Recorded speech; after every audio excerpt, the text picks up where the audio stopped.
CMR shopping mall biggest festive dhamaka గంటకు బహుమతులు గెలుచుకోండి. నమస్తే, నేను Keshav. Welcome to Suman TV.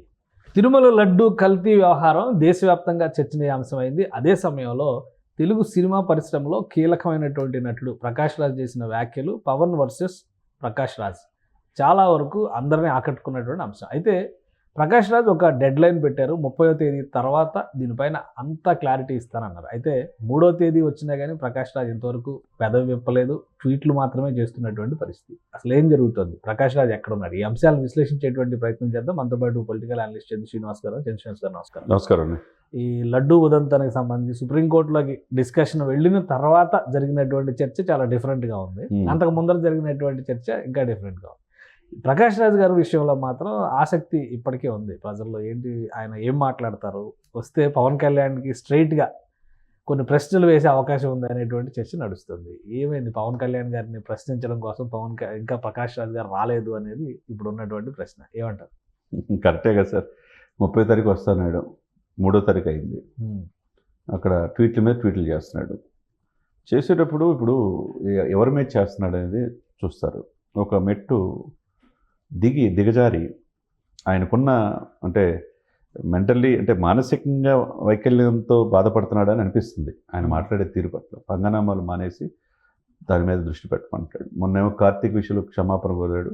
దానికి జ్యోతిక, సూర్య ఆ సినిమా నిర్మాతలు కాబట్టి ఆ సినిమా హిట్ కావాలి అని చెప్పేసి పవన్ ఆశించారు. వాళ్ళంతా హ్యాపీగా ఉన్నారు.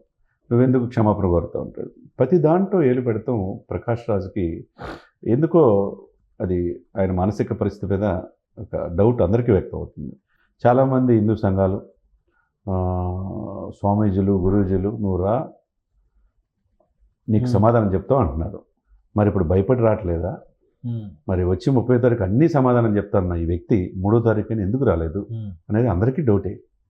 మీరేమంటారు? కానీ ఒక డౌట్ ఏంటంటే, ఇక కోర్టులో ఉంది కదా ఇష్యూ, అంతా కోర్టులో ఉంది. కోర్టు ఏం చెప్తుందో ఈరోజు తెలిపోయింది.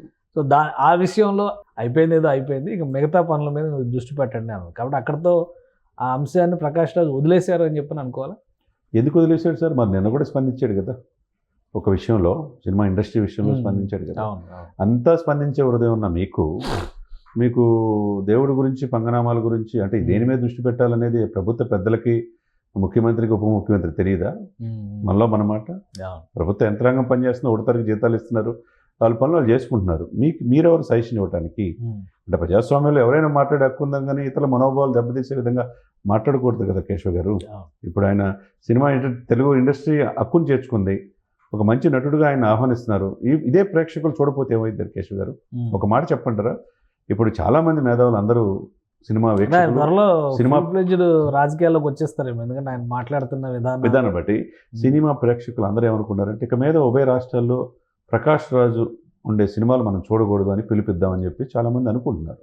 అదే జరిగితే ఏమవుద్ది? నిజంగా అటువంటి నిర్ణయం తీసుకునే అవకాశం ఉంటుంది. ప్రకాష్ రాజ్ అదే ఉంది, ఆయన బెస్ట్ పర్ఫార్మర్ అనే కదా ఆర్టిస్ట్ అసోసియేషన్ నుంచి బహిష్కరించిన.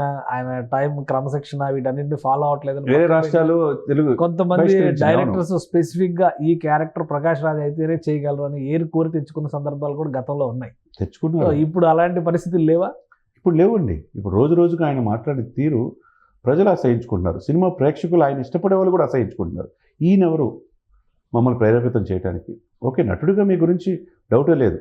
మీ విలువలు, మానవ విలువలు, తోటి వాళ్ళకి సహాయం చేయాలనే ఆలోచన మంచిదే, గుడ్. రాజకీయాల్లో మీరెందుకు ఇన్వాల్వ్ అవుతున్నారు? వాళ్ళు చూసుకుంటారు కదా. ఇండస్ట్రీ బ్యాన్ చేస్తుందా మరి ఈ విషయంలో? అది మళ్ళీ అదే ఇప్పుడు మూవీ ఆర్టిస్ట్ అసోసియేషన్ అధ్యక్షుడు మంచు విష్ణు చెప్పిన మాటల ప్రకారం అయితే ఆయన బ్యాన్ చేసే దిశగా ఉన్నారు. ప్రతి దాంట్లో ఏలు పెడుతున్నావు, ఎందుకు మనోవాళ్ళు దెబ్బతీస్తున్నావు, అసలు నువ్వెవడు మాట్లాడతారు అని చెప్పేసి మా అధ్యక్షుడిగా ఆయన అన్నాడు. మరి దానికి కూడా వాళ్ళు నోటీస్ ఇచ్చే అవకాశం ఉంది, చౌకాష్ నోటీస్. దానికి కూడా సమాధానం చెప్పాల్సిన అవసరం ఉంది.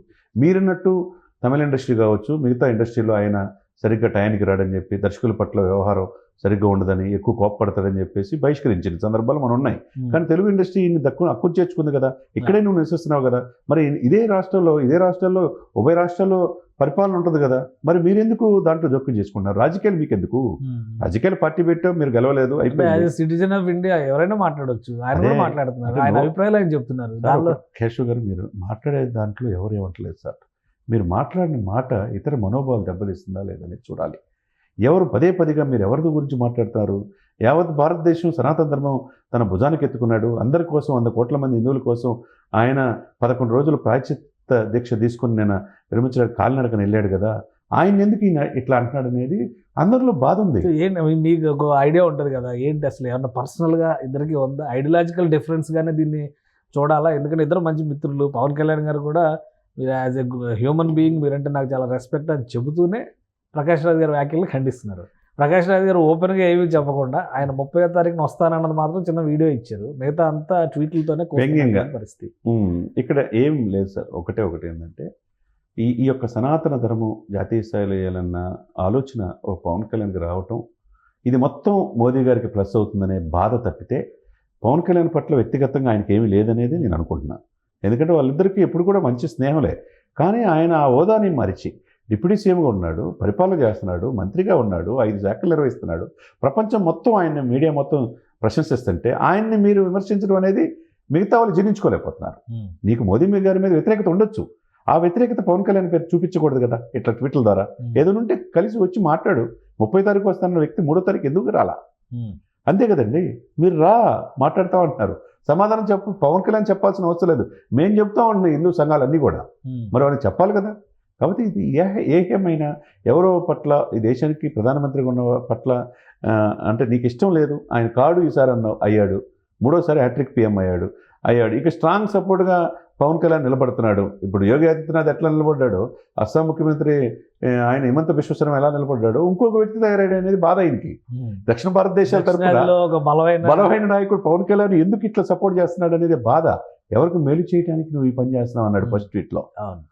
జస్ట్ ఆస్కింగ్ అంటాడు, నేను వచ్చి 30వ తారీఖు మాట్లాడతానంటాడు.